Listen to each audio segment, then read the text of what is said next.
അവനെ മറിച്ചപ്പോ അവനെ ആടിനെ ഇരിക്കാൻ കഴിഞ്ഞില്ല അച്ഛാ.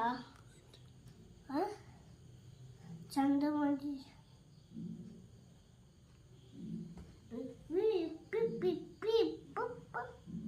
പിന്നെ ഇത് വീടായിരുന്നു അടിച്ച് അപ്പൊ പോവല്ലേ രണ്ടുപേരും പനിയാ വെച്ചപ്പോ എന്നിട്ട് വിളിച്ചപ്പോ ആരും കേട്ടു. വിളിച്ചപ്പോ ശുചരാജി ാണ് മാനി വന്നു.